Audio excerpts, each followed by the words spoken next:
What's up, world? This is KCox, diverse KCox, all the way from Osaka, Japan. Music producer, drummer, and occasional DJ.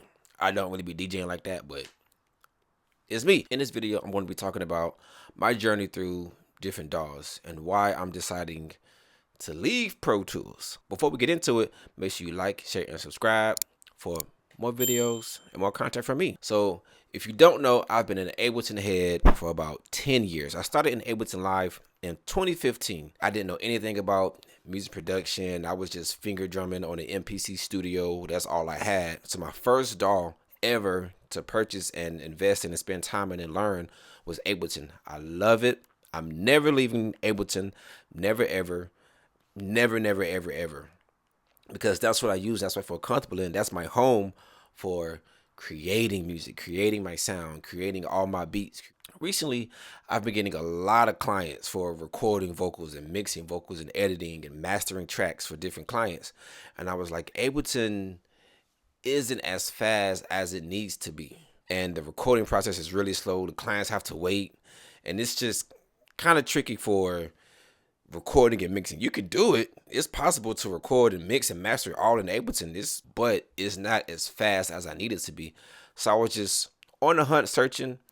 My other friend, he recommended Pro Tools. I was like, Pro Tools, they say it's the industry standard. And I'm just like, I don't care what people say. Like, I just want to see how good it works. And so I did the Pro Tools trial for like one day. And I was like, oh, I like it. I love it, actually. I love Pro Tools. Purchased Pro Tools. I got not the perpetual license. I got the subscription license where I just pay once a year to use Pro Tools. And I get all the updates. And I had Pro Tools for going on 2 years now. And I fell in love with it. And now I want to change. I want to leave Pro Tools. Only because I want to upgrade my hardware. So this journey starts, this change of heart starts when I was just searching for interfaces. I was like, okay, what's like top of the line best interface? I have a good interface. I had my interface for over 10 years now. I got it when I got Ableton. I have the complete. I'm gonna drop down a picture of what it is. The complete Native Instruments complete. What is it, MK2 or something? Complete 6. I don't know.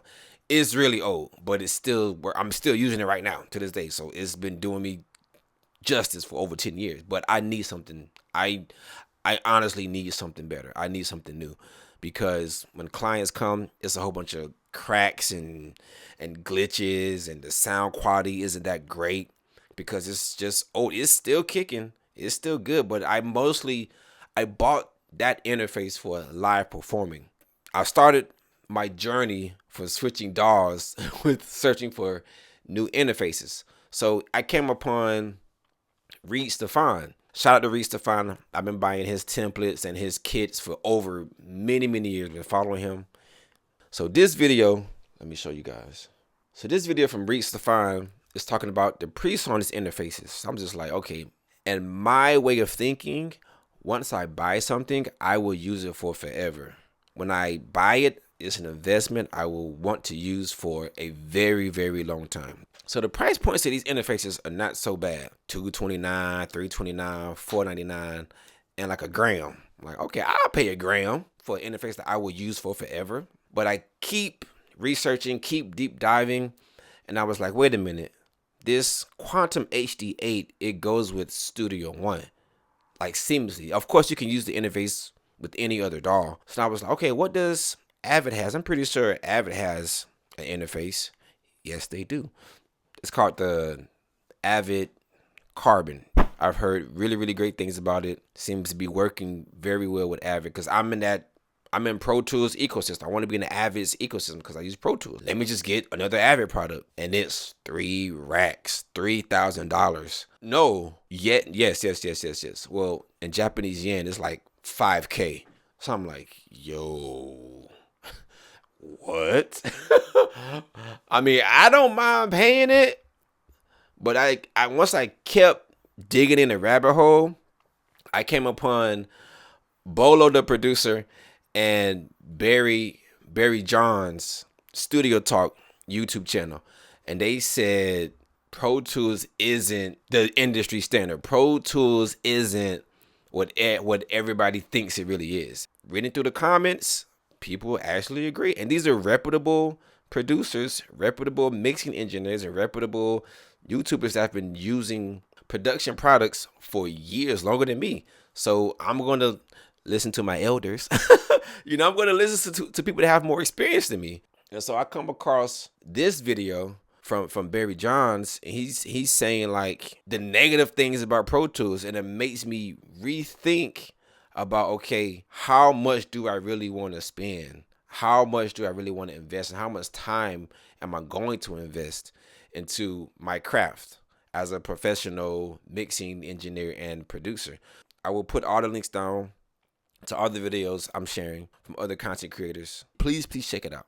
This is just a home studio. I'm not recording big bands. I don't plan to record big bands. All I want to do is just record vocals, record artists. That's my main goal. Record artists, mix the beats I make, master the beats with the vocal artists on it, and put it out. That's my goal. I don't want a professional studio. I want a nice home, a really, really nice home studio. So my thinking is, what's the best bang for my buck? Another interface called the Carbon Pre. He's basically saying in this video how Avid is kind of like Apple. Like, once you buy an Avid product, Avid makes it so you have to stay in their ecosystem. And it's hard to get like third-party plugins or outside sources to work with Pro Tools. Because I'm not going to lie, when I've had Pro Tools, I've been having crashes in the middle of recording an artist, paying me to record them and trusting me to record their sound, and the DAW just crashes. Luckily, everybody's cool. The clients are cool. They're real chill. They don't have no worries about it. And I'm just like, yo, this is not professional. But if the software doesn't work in my favor on other people's time, that's not professional. Let's hear what Barry Johns had to say about Avid and their hardware. Get to that 24 channels, right? Kind of misleading on the surface, but it's revealed quite quickly, so I'll give them a pass on that one. But, so you can add an additional 8 per, okay? Here's the kicker. Well, let me don't get to the kicker just yet. Let me talk about the microphone preamps in the Carbon, okay? Because they're the exact same microphone preamps in their 8-channel expansion units, again, of which you'd have to buy 2 to get up to 24 channel. And to really do any reasonable work, you really need 24 channels if you're tracking live bands, okay?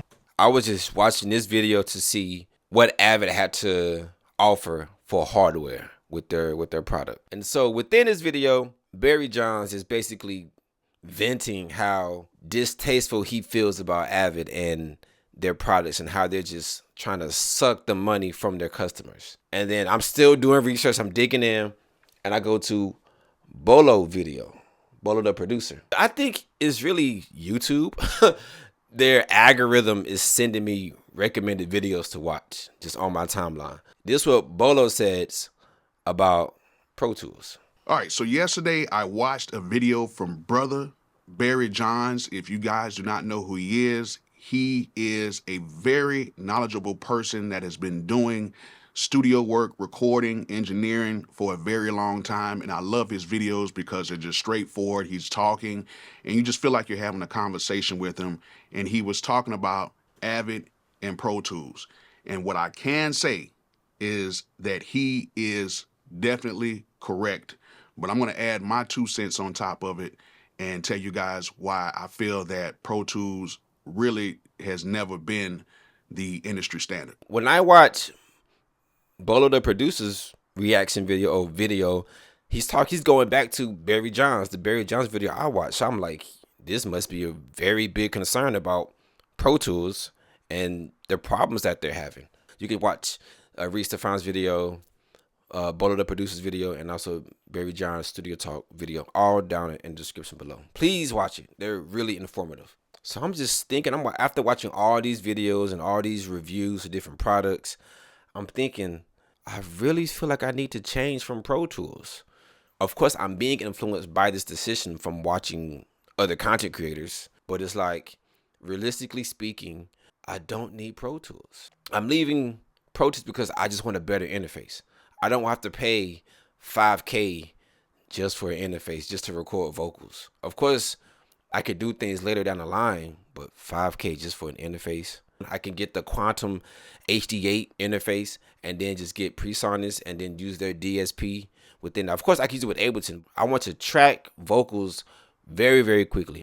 But I don't want to pay $5K for an interface when I could just get an interface and a new DAW under that. Basically, I'm switching from Pro Tools to Studio One 7. I'm keeping Pro Tools as a perpetual license because I still need all of those old projects from clients I've worked with. But as far as the future goes, I'm going to get Studio One. I've only heard fabulous things about Studio One. I'm going to get the 90-day trial. I'm going to show you in the future videos my journey with Studio One and this trial period and see how much I like it before I even purchase anything. So that's my recommendation. If you're watching this, do your research before you spend a penny. Ask people that already have certain products and see how they feel about it and try it out. Take your time, research, try things out, make mistakes. To conclude this video, every DAW basically does the same thing. It just depends upon what are your goals as a producer or as a mixing engineer. Even as a recording artist, what are your goals? What do you want to achieve? That's my time. I'm done venting out. I'm just sharing my journey of DAWs, but I am leaving Pro Tools. It's been bittersweet. Pro Tools, thank you, but I have to go. Catch you in the next.